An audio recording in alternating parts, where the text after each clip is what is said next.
what's an example of something that's like created a situation where a gun's been drawn, like that Being you at a like what? party, being at a party, you know what I'm saying? Like back in the day, they used to have house parties. Like this whole house would be full. Yeah. You got all this alcohol and weed, and then some guy walks by and bump you, and you like, hey man, and you like, what? You know what I Oh mean? That yeah. turned into a fight. If he got a weapon or he got a weapon, if they pull it out, It's on. it's over. Just like that easy.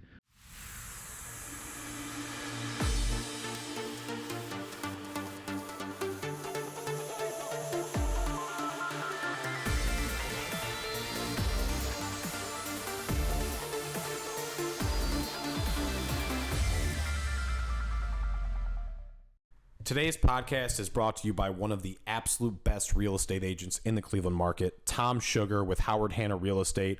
Tom's here to help you understand the home buying and selling process. He's here to ensure that you're also always going to get the best price, whether you're buying a home or whether you're selling a home, and his customer service skills are top notch. Give Tom a call at 216-406-2841. That's 216-406-2841. You can call or text him or visit his website, shugsells.com, SHUGSELLS.com. Visit Tom Sugar, everybody. He is the best. I recently heard that you and here's what the title was, is that you denounced being a Crip. Yeah, man. I mean, because it's like I'm grown, bro. I'm a grown ass man. I have children. I have grandkids. How many kids you got? I have 7. No way. Yeah. That's a lot of kids. And then I've lost a few too in infancy and stuff I'm like sorry. that. Yeah, man. It's like, come on, bro. Like, I'm a grown ass man. Like, what do I look like running around proclaiming? You know what I mean? Acting like I'm this young, this young gangster. Man, that's crazy to me. Yeah. Like, I grew out of it. So why would I sit here and still, Is there a reason you left LA? Just to get away from the madness. Yeah. Yeah, that's why I left. Yeah, I believe it. Yeah, because it's like I have a face card. Now I mean, not only am I this person that's known where I'm from, but I'm also this person that's known to the world from TV and music. Yeah. And it's like, it gives people, it gives these new people, something to aim at, Yeah. And people on the so-called opposing side of where I come from. You know what I mean? Do you worry about that in the sense of like the Tupac murder? Because truth be told, more than likely, if they do bring that upon Keefy D, they'll probably call you. Nah. You don't think so? I wasn't there, so I have totally you nothing. weren't there. Yeah. You weren't there. I just say that because of, I just say the only reason I say that at all is because of your affiliation with Orlando. Yeah, I mean, right? it's just my friend though, to so see I don't what have they nothing. know, and that's it, Yeah. right? But I'm not like Vlad. I'm not gonna ask you, 37 different ways, how much you know about that, because, right. But I think that's something that I did think about when I saw that. Yeah, home. I never worry about stuff like that, bro, because. Yeah. Yeah, nah, that shit ain't got nothing to do with me at all. Yeah, that's great for you. But getting away from Los Angeles and coming to Vegas, do you think it helped you grow up? If we'll say that, or do you think? No, I grew up in prison, bro. Prison helped me grow up. Really? Yeah, none of this. Yeah, prison forced me to make a decision. You know what I'm saying, about where I wanted my life to go. You know what I mean? Because I went in there with one mentality and I came home with a different one. I mean, that's what I did. In prison, I worked on changing, because prison, it's like you have to change yourself. It's not, because they call it rehabilitation, but they don't rehabilitate shit. It's like you have to do that work. You know what I mean? And so in prison, what I did was I became a bookworm. I went to college, and I hung with people in there who were smarter than I was, other people who changed their lives. Those things rubbed off on me, and I just worked at, being a better person and coming out different than I went in. You know what I mean? Yeah. Do you think that's a rare way to approach it? Or do you think everybody in prison in some way is trying to approach it like that, and some people are just failing miserably? Yeah, see, prison is a microcosm of the greater world, right? The only difference is there's no women or children, But everything else is there. The drugs is there, the alcohol is there, the corruption is there. It's a different world, man, and you can either you can either progress or stay the same. You know what I'm saying? Some people go in there and become smarter criminals. You know what I mean? Because Absolutely. prison forces you to use your mind because you don't have a lot to work with. And so some prisoners are the most genius dudes in the world. Like I've seen people make fire from salt and water. That's insane. Bro, from salt and water, bro. What the fuck? Do you understand what I'm saying? I've seen some of the craziest contraptions in jail, bro. Like if they would put their mind to use to, in the free world, they probably have some inventions and be mega rich from some of the shit I've seen. I feel like these guys, seriously. Is it true? When you're in prison, obviously there's shanks and there's weapons and stuff, but yeah, to your point, their creativity probably really goes wild. It's because wild. There's only I never knew guitar use. string could cut through steel or through metal. Really? Bro. So what was the we use guitar string for a lot of different things. What was the easiest way to make a shank in prison? You can use a deodorant, like a roll-on, a speed stick. You can melt that down because you see how hard the plastic is. So yeah. You can melt that down and fashion it into a knife. Oh, okay. Any type of metal you get, all you need is a rock. You find a rock outside and you use that to sharpen your tip on metal. Yeah. Yeah, it's very easy. Did you ever get stabbed in prison or in any big prison fights? No, thank God. No. Never. No. But you probably saw some pretty epic. I was in the fights. I was in the riots because prison is based on race. Everything is race based, so it's usually white, black, and Hispanics who are rivals. Okay. The whites and the Hispanics are teamed up against the blacks. And then you have the others, which is Asian, Polynesian. Right. Some. So the whites and Hispanics are against the blacks. Yeah, this is in Southern California. But what if you don't want to be on with the Hispanics? Like, what if I go in there and I'm like, If you might have to deal with them. I'd rather be on the blacks team. You know what I mean? No, you might have to deal with them because that's one thing they hate. Because sometimes you will have a Hispanic that's a Crip, or you will have a white guy that's a Crip or a Blood, and they don't like that. Okay. Yeah, they don't like that. So people like that go through a lot. They have to come in there and really put their foot down. They might die in the process sometimes. So you really need to fit a certain demographic to at least survive you don't have to. prison. Yeah, you don't really have to be with nobody, but then that puts you out there. Okay. You're like a sore thumb now because when somebody come for you, who you got to help? Well, that's it. That's why. Yeah. Like I'd go in, I'd have to be with the white people. Yep. Right. I wouldn't have a choice. You wouldn't have a choice. Okay.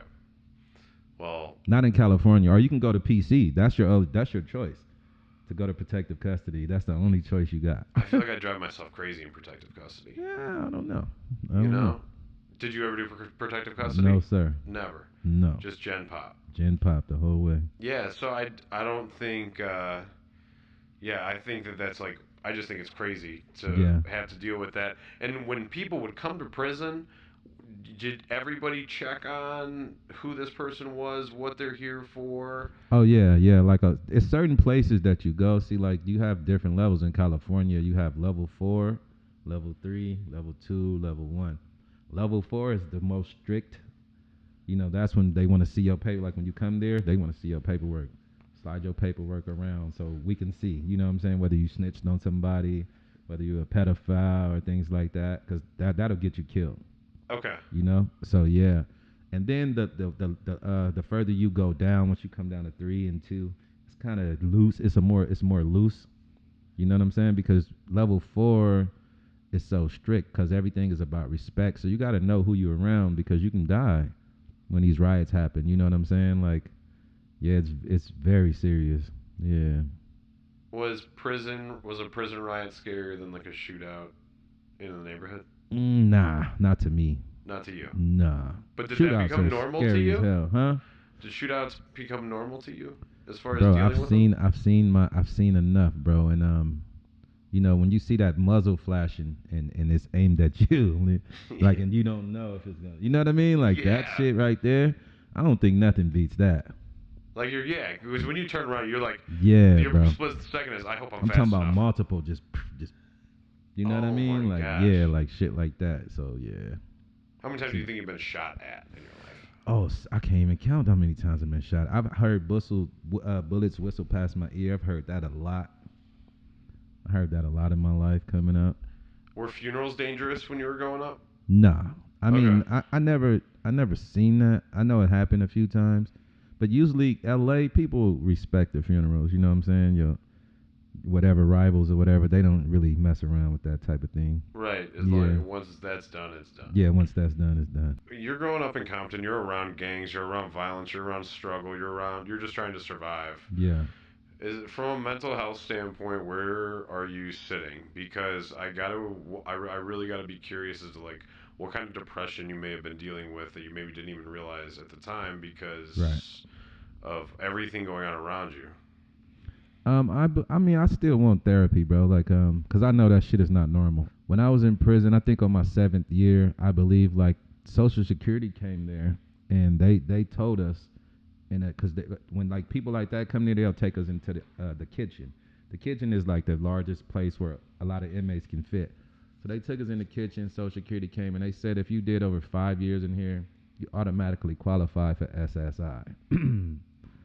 So you understand what I'm saying? Yeah, of course. So they know the effects that being in that environment for too long it'll have on you. And then all the unsolved trauma, you know what I'm saying, that a person grew up with. I know, I'm not all the way there, mental health wise. And I definitely want to get help, like, Yeah. I definitely want to. Yeah, I can't imagine, and I think it's got to be harder too based on the circumstances it happened with. It wasn't like a circumstance where this one time this happened, right? That wasn't the case with you. I mean, it's scary because that's probably something you saw on a weekly basis. Yeah. If not a daily basis on sometimes. Is there anything particular that bothers you more than another? Is there a specific memory in your head that maybe drives you a little bit crazier than another one that you've had? The things that I have in my mind is seeing some of my friends dead on the ground, after just been standing there with them and now have to see them going through the throes of death. Mm-hmm. You know what I mean? And losing my baby brother. I wasn't home when my baby brother lost his life, but that thing bothers me so bad, bro. How did your brother pass away? He got murdered at a party. Wow. Yeah, that's one of the things, bro. It's like it's so difficult to let go. Even though I wasn't there, and I think that's part of what bothers me. And I think God protected me by not allowing me to be out there, because I'd have probably been back in prison. You know what I'm saying? Absolutely. But things like that. Those are some of the things that I can't never like get out of my head, and I try daily to. I try not to think about it. Do you feel like you're just like boxed in those walls? Like that has to be the worst feeling ever. It's not only did you just lose somebody, but you can't even move outside of like what this is. Like that's all. I kind of put it in perspective. You know what I'm saying? Like I understand what it is, and I understand where I'm at with it, but it's not something like I feel that's holding me back or anything like that. It's something I can't grow from. But these are some of the hardest things for me to get past. Is you know what I'm saying? Like. Those are the greatest challenges mentally that I have. Is those things, yeah. How many other guys from the same neighborhood, whether it be Compton or, you talk about guys from Chicago, Atlanta, Cleveland, any hood area particularly, right? Mm-hmm. How do you think that that's everywhere? Absolutely. Yeah. I think some people are just so numb. A lot of people don't want to talk about it. You know what I mean? And some people are really numb to it as well. But it definitely exists. You know what I'm saying? Yeah. Like you can act all day like it doesn't bother you. Trust me, man. It bothers everybody because it's not normal. It's not normal to see, shit like that. It's not, bro. And this shit, it's not cool or none of that shit, How's the Shit is gangbanging crazy. changed down from the Bloods and the Crips now versus when you were a kid? Well, a lot of ways changed now. All gangs in LA have more than one color. People think it's just blue and red. Okay. Right? So each gang have their own color that represents where they're from as well. The youngsters now, they wearing all the colors. They don't give a shit. Doesn't matter. So you will see a pack of red and think they're Bloods, and they might be all Crips. Really? You see things like that. It's like some undercover shit. Nah, it's just they buried that part of it. You know what I mean? Okay. Like they still gang banging and shit, but that part they didn't got past. And then you'll see people that used to didn't get along getting along now. Like the older generation, they probably have death on both sides, but the younger kids don't really know. And now that they're young adults, it's like, man, we don't give a fuck about that. We cool. Like you'll see all this type of shit. Yeah, it's like, Yeah, it evolved into some other stuff. What I found interesting was that Crips kill Crips and Bloods also kill Bloods. It's not just Yeah, Crips against Bloods. And I was blown away to find that out. yeah, But it's because it's based on like, like streets, right? It's a yes, street thing. neighborhoods. It's streets. It's multiple streets that it's a parameter. You know what I Yeah. mean? And usually, what happens is with gangs is the gangs that are closest to you are usually end up being your rivals for whatever reason. That's how it is. Really? Like eventually, yeah, because y'all so close, and y'all would bump heads with each other, and then once it go to a certain level, there's no coming back from it. What's an example of something that gets taken to a certain level, but you look back now and go, "Wow, that was really fucking stupid." When somebody gets shot, that's the level you can't come back from. Now a fight, it's easy to come back Right. from a fight, Right. but when somebody use a weapon, all bets are off after that. What's an example of something that's like created a situation where a gun's been drawn? Like that Being you at a like look. party, being at a party, you know what I'm saying? Like back in the day, they used to have house parties. Like this whole house would be full. Yeah. You got all this alcohol and weed, and then some guy walks by and bump you, and you're like, "Hey man," and you're like, "What?" You know what I mean? Oh, yeah. That turned into a fight. If he got a weapon or he got a weapon, if they pull it out, It's on. it's over. Just like that easy. Or a girl, like this one guy could like your girl, and if you're a jealous-hearted dude, you're gonna want to do something to him. You know what I mean? Like it's all type of crap like that. Really? Yeah. Yeah, that's so interesting. I didn't grow up like that. Yeah. Thank That's for God. sure. Yeah, no doubt, dude. Thank God for that. Yeah. So what do you plan to do about it? Are you gonna go to therapy? I've done therapy before. God willing, man. God Oh. willing. It's something I've thought about, and I've lined up a few things with therapists and just never went through with it. It's weird when you 'Cause go, dude. it's a big deal. You know what I mean? To like be vulnerable like that. Yeah. And I think what's important to remember too is even when you do end up going, and I've had to deal with this for myself, is you may end up going to one and being like, that was the shittiest therapist. Yeah, yeah. You just give it. I always say like give it 4 or 5 people. Okay. Right? Because like, and maybe you're gonna go and you'll be like, oh, they're not so bad, and then the third time you go, you're like, that was the worst. Like I used to have a therapist that used to tell me, well, if you had a magic wand, what would you do? And I'm like, if I had a fucking magic wand, I wouldn't be here, dude. Yeah. Right. Yeah, what the fuck? Right. I'd magically take care of all my fucking Right. problems, dude. What the fuck? That was the last time I went to seriously. him, man. I swear. Damn. That shit's so funny. But yeah, I think that that's really cool that you say that. But I appreciate you opening up about that as Yeah, well. for sure, man. What's your relationship now like with a lot of your friends from the past? Is it still the same, or It's is it still the changed? same. It's just everybody's grown and everybody have their own life, and a lot of us are on different. We're on to different things. Uh-huh. But like sometimes we come together, we'll barbecue, sit around. You know what I'm saying? And because these are my friends, these are my childhood friends. Like before we started gangbanging, we were friends, and that's why gangbanging is such a deep thing, because a lot of them people ain't people like we just met someday. Uh-huh. Like these are people that our parents knew each other, and then we coming up behind them. So that's why it's so ingrained in us. You know what I mean? Because you ain't just lost your homeboy, you lost your friend. Yeah. And that's what really hurts. And sometimes that friend is your family as well.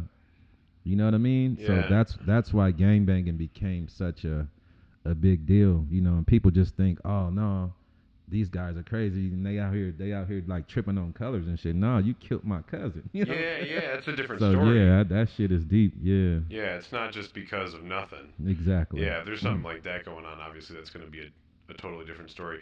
Do you, and I'll just be blunt when I ask this, do you think somebody killed Eazy-E? I do. I honestly do. Who, I don't know, but yeah, I really do think that. Yeah. Yeah? Yeah, I do. And I've got a feeling you're probably not the only one that thinks that. No, I'm not. Yeah, I'm not. They should definitely look into that a little bit more. I would love that, bro. Just so to give us a peace of mind. You know what I mean? And I thought one time they were going to, but I think unfortunately, I hate to say, but I think the people who benefited the most, who have all of his things that he left, because his children don't got it. Right. Do you understand? Really? Yeah. His children, as far as like money and stuff, his that's kids not going didn't to inherit that record label. They didn't inherit that catalog.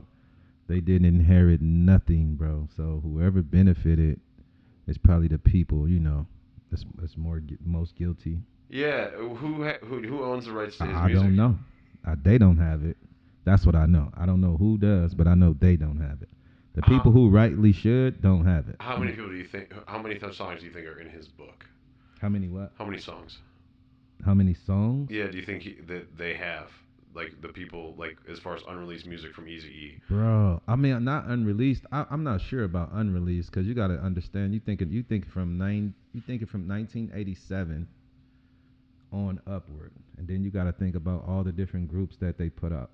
You got to think about all of NWA unreleased music, their individual music that they had because they had solo projects as well, Okay. and then all the groups, JJ Fad, Michelle A, the DOC. That's just people I can think of, and all these other not so famous people who didn't really make it big though, but had success, like probably went gold. Right. Like all of these, yeah, it's probably a lot, bro. I know it was inside the studio. They had a room where they kept all of that shit at, and I'm talking about. It looked like a library. It was just Absolutely. rows and rows of reel to reels, because that's what they used to record on, these big ass round things. So they had just a shit. I mean, they had a shit ton of that shit in there. Really? Yeah. Yeah, I'm definitely curious to who owns that, and then or who is the first beneficiary of his estate. If his children don't have it, then I mean that's who should have it. Yeah. I mean. Yeah, and that was my main thing because they were so little, bro, when he passed away. They were really young, you know what I mean? So it's like, who was his girl at the time? Tamika Woods. What's she up to these days? I have no clue. Really? Yeah. Did you spend a lot of time with her? No. We didn't know her. This was some girl that he was dealing with towards the end of his life that he kept away from everybody. So that's gotta make you maybe wonder a little bit too. Yeah, of course. Yeah. Right? Yeah. I mean, that's gotta make you wonder. That's me saying it without saying it. Yeah, of course. So yeah. Yeah, definitely. And you all, when your boy switches up on you like that, it's got to be too good to be true. Yeah, we always knew something was going on because sometimes when you be on the phone with him, the way he acts is like, nah, something happening over here. Yeah, I gotta cupcaking. That's what we call it. I gotta, people are just unfaithful and they have things going on, but you can always tell on the phone. Of course. When somebody's being a certain way. Of course. And they're trying to make sure, without saying it, that you don't say Absolutely. whatever it might be. What ways did he separate himself from you guys when that happened, and how long was she in his life until he died? I heard not that long. Probably not even a year before he passed away. You know what I mean? I don't know. God, that's real convenient. Yeah, bro. So you know what I mean? It's a lot I want to say, but I'm not gonna say it. Yeah, it's kind of like the out of my therapist, hands. whoever you are. That's what we're doing. It's kind of out of my hands because that's things that I wish as children. That's more of their right to be in the middle of stuff like that because that's their blood. You know what I mean? So I kind of like washed my hands from all that. But I just know like the way he died, how fast he died, like, bro, all that shit is strange. Things were off. Strange to me. Yeah, very off. Yeah. Did you know, was it Jerry Heller? Is that his name? Yeah, I knew Jerry, yeah. Okay, you did know him? Yeah, for sure. What was he like? Just like on a level of just meeting him and talking to him? He was cool, man. Jerry was a cool dude, man. He was older, he was an older dude, older Jewish man. And he was cool. He helped me in a lot of situations, bro, because, unfortunately, I was still fucking up a lot. You know what I mean? Because, I'm coming out the streets fresh into music, so I'm still selling drugs.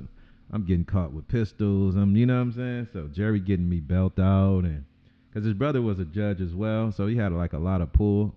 And I remember at my grandparents' house, me and my cousin went to my grandparents' house to sell drugs. This is how crazy my family is. I'm selling drugs at my grandparents' house, bro. Hey, Grandma, I gotta go hit this lick real quick. Bro, I'll be right back. So listen, I get caught with a whole ounce of coke, like rock cocaine. Oh, nice. So I'm using the restroom. It's like 10 o'clock in the morning. I'm actually on the toilet. I'm taking a shit early in the morning, bro. My cousin run in the fucking bathroom with the cops behind him. Oh. Bro, because I guess he was trying to run and flush it. You know what I mean? But I'm on the fucking toilet. The police, the door busts up and boom, the police right there. I got a whole ounce of cocaine in my pocket. Oh. he trying to flush his ounce of coke. We just got there, like probably like the night before this shit. You know what I'm saying? It's fresh. Yeah, it's fresh. Bro, man, I don't think I sold a fucking rock out of that bag. So you know it was a snitch, probably. Nah, bro. I think from what he told me, he was outside trying to make a sale, and the police happened to ride by. They seen him making the sale, so they jumped out on his ass. You know what I mean? It was a well-known dope area. And search warrants weren't really that wasn't. Well, if you run in a house, you know what I'm saying? Like if you outside and they pursue you and you run in the house, they gonna run in behind you. Oh, okay. So they were like, "What the fuck are you doing?" Yeah. And then he's like, "I'm out of here. Yeah. Thanks for coming." Yeah, and it pretty much got me locked up though, because he ran right in there to me. Like, why would you bring the police where the rest of the drugs at? Yeah, just run down the street. Yeah, it was weapons and everything. Like, man, it's tripping. Like out of all the places to fucking run to, bro. Yeah, man, throw that shit or something. You know what I mean? Hit a corner and chalk it. Like, yeah. Yeah, at least get it's out. Not on you. You can't get caught with possession. Because it's worse when you get caught with it, you know? At what age do you think you realized what the penalties were for certain crimes because you were I knew at 12. Yeah, okay. The first time I got caught for selling drugs, I had what they call AWOL. I went AWOL from a foster home. Okay. And while I was AWOL, you know, the way that I was surviving was this older dude in my neighborhood, he would allow us to give him $25 and he would give us $75 worth of cocaine. Oh, nice. And so that's how I'm out there surviving, you know, buying my clothes, buying my food, you know, keeping up with the Joneses, as we say, you know what I mean? And what happened was there was this four-corner intersection that four of us was on each side. And when this car came at this particular time, it was my turn to make the sale. And the people were saying, we don't know this car, but I'm like, I'm so in survivor mode. I'm like, man, I'm thinking they're trying to, you know, play me. You know? Yeah, of course. So I made the sale anyway, and it was a sting the whole time. No way. Yeah. That's I was 12 when this happened. 12 years old. Yeah. Yeah. See, like at 12 years old. So I found out. I smoked my first cigarette. I think that was like the first illegal thing I ever really did. Yeah. And I was like 15. You're out here selling rocks at 12. Man, for real. Yeah. Is there a point when you're in a gang and you decide to retire from being in a gang? Well, you know, the old saying is, right, what we used to say until the casket dropped. Okay. So that means, that means it's for life. You know what I mean? Like, we come in this way, this is the way we're going to go. But what usually happens is when people get older, a lot of times, you know, for some people, if they start a family, you know, now they got kids and they got responsibilities and their life will go in a different direction. And usually they would move away so where they ain't got to be surrounded by you know, the nonsense and just have a different life. And now, like, what happens with a lot of older people, they'll either join a car club, because, you know, we have the lowriders in L.A. Of course. So people are like, you know, they'll get into these different kind of hobbies, but they'll still be around it. But, you know, the older you are, you can't be as active as you was when you're young. Mm-hmm. So, and then you already solidified yourself in the streets, so you don't have to go as hard no more. Okay. You know, so they'll still be around it, but not actively involved. You know what I mean? Yeah. Something like that. Okay. And now a lot of guys, what they're doing, a lot of blacks in LA have started these motorcycle clubs as well. So, you know, they got We see that. Yeah. We see that being a big thing. Yeah, so a lot of them are going to things like that as well. You know what I'm saying? Mm-hmm. But they, as far as, you know, being active in the streets, you know, with drugs and weapons and all the crime, they, you know, the older you get, the more you get away from that. People just kind of fade out of it. Yeah, but you'll still see them around. Like, you'll still see them in the neighborhood with all these kids. Like, some of my homeboys over there with gray hair, you know what I'm saying, with grandchildren and shit, and they standing on the block with all these 21, 22-year-olds. Yeah, some people never leave, bro. It's like some people never change, and then some people do, so. Is there anything that could ever happen now that would make you revert back to your old ways? No. You know what I mean? No. Nothing. Because the reason why I got away and moved away from it, because if you're there, you're involved. It's just pretty much how it goes. Like, if you're there, like if I'm in the hood with you right now and somebody ride up and shoot you, I have to handle that because I'm here. Yeah, I appreciate it. But if I'm not there, thanks for not leaving me hanging, bro. If I'm not there, then I'd really fucking shoot somebody for you too. Yeah, for just sure. So you know. That's just how it goes. But if you're not there, you're not responsible. Yeah. So. Absolutely. So the best thing is to like separate yourself, you know? I think when you said that about how they kind of they're around it, because even at the barbecue, Yeah. right? Like you get, and the ones that were the most intimidating were the younger kids. Yeah. Right? Because they're the wildest ones. Like they just look like they're ready to pop off. They are. You know? You know what I mean? A lot of them kids right now, they looking to make a name for themselves. Yeah. You know what I mean? So yeah, them the ones you gotta really Somebody watch. was there. This is a funny story. I'll tell this. So we're there, and I walk up to somebody, and we're talking, and then he like taps me, and he's like, "Oh man, we're electronics shopping today, aren't we?" You know? Yeah, I swear. And then his friend next to him, yeah, his friend next, and I know what that means. I'm not dumb. Of course. You know? And his friend next to him was like, "No, we're not shopping today," you know? Yeah. And I was like, I'm glad people you're not like to shopping fuck today. with you though too, man. You gotta, they were definitely fucking with me. Yeah. That's like their way of welcoming you to the neighborhood. For sure, because they knew I wasn't gonna do shit if they did decide to take it. You know, you gotta, like this guy is sitting over here. You know what I mean? Who was it when they was filming Menace? What was it, the Menace to Society? Yeah, so you know now you got this big movie production in the projects and you got all these wolves out here just like, I wonder how much that camera cost. Yeah, I believe that, dude. I believe that. Yeah, bro. So yeah. I mean it happens too, but a lot of times the thing about LA that I tell people, long as people get to know you, bro, they'll open up to you. You know what I'm saying? It's like you think everybody is just crazy, which they are, you know what I'm saying? But it's to a certain extent. They really down to earth people. Everybody was super nice at where we went. Yeah. And that's where your name also came up again because of me. I was like, does anybody know him? Yeah. Like, you know, can we make this work or whatever? Yeah. And Menace was like, I know him. And then a couple other people were like, I know him. Yeah, you know? Yeah. And I was like, all right. I was like, let's see if we can make this work. But yeah, being in Gonzales Park, like I said, for all of us was life-changing. Did you spend any time in that specific area at all? No, that area was off limits for me. That was a no-fly zone for you. Yeah, like they wouldn't come where I'm at either, and you know it's not. You know, it's like it's wise. You know, I know Menace. Like if I was there with him, I'd be cool. If you went right now, if I went right now, I can go there. I just wouldn't hang there too long. I understand. Because a lot of times it's not necessarily them, but when other people start coming who don't know you as well, you know, things could change. You know what I mean? I get it. Yeah, I get it. All they see is, you know. Yeah, he's from over there. You know? That's all. And it might have been a situation where they had with somebody from where I'm from, and they never got their revenge. And that's all it takes. That's all it takes. Yeah. That's still insane to think about. Yeah. Yeah. Yeah. I wouldn't recommend somebody it. pulled up to that spot that was a Crip for sure. Yeah. Because they were the only ones wearing blue, and I certainly made sure I wasn't that day. What would the perception have been had I shown up wearing either all red or all blue?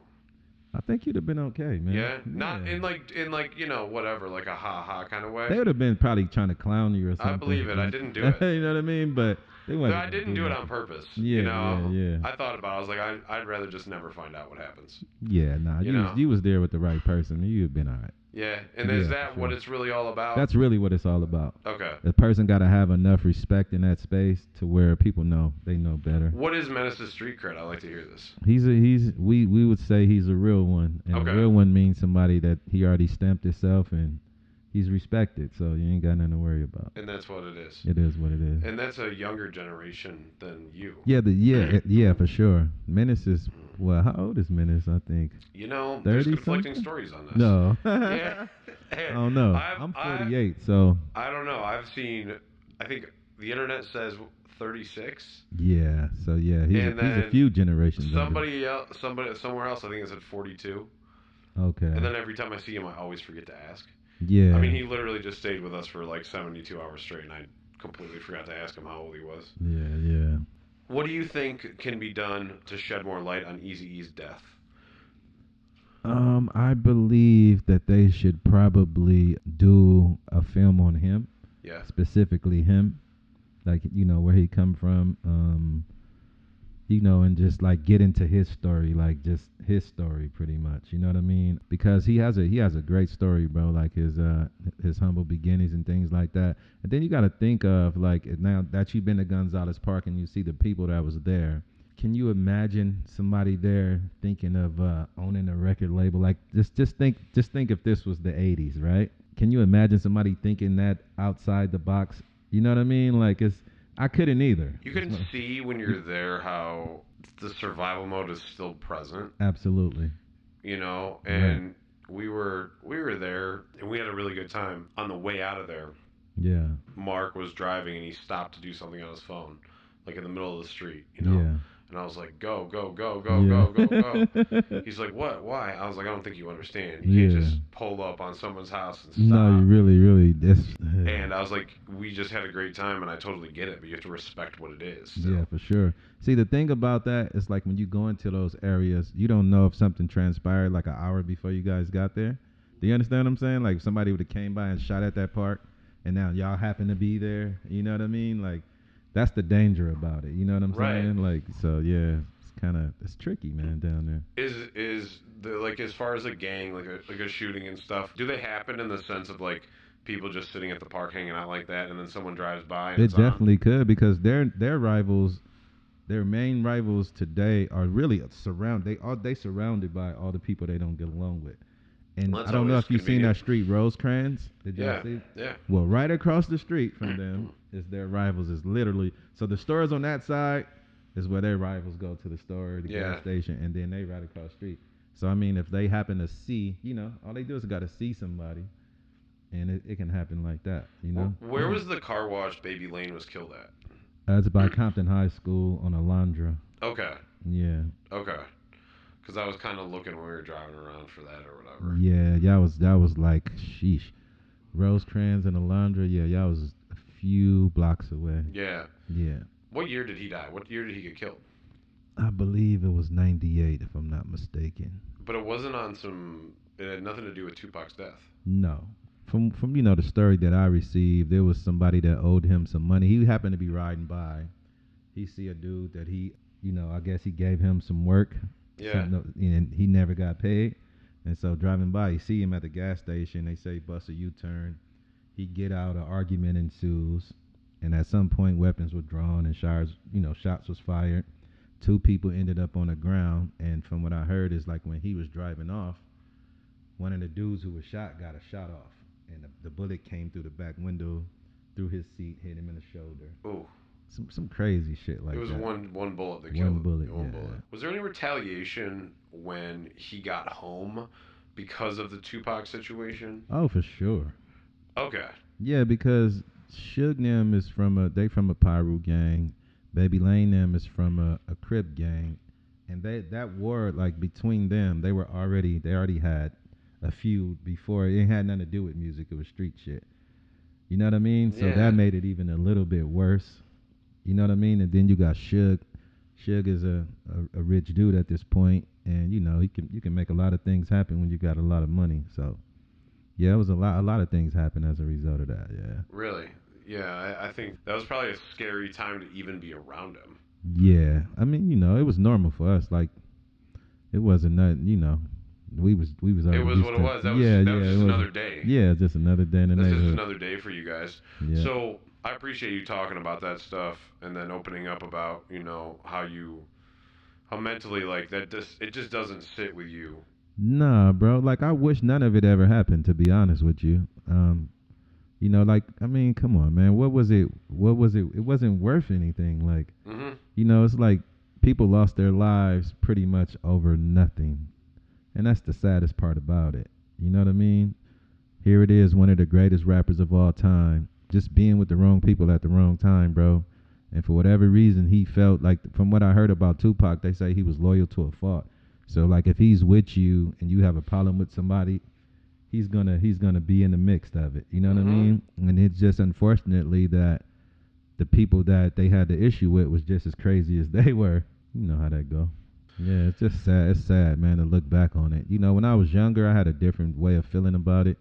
But the older I got and the more I thought about it, it's just senseless, bro. Just senseless bullshit. When did you change? When did you realize that you changed? And then how long did it take you to change? Because I'm still growing, bro. Okay. I'm still growing. But I came to a point, because when I was in prison, bro, this is what happened. Like, I kept getting in trouble when I first got to jail.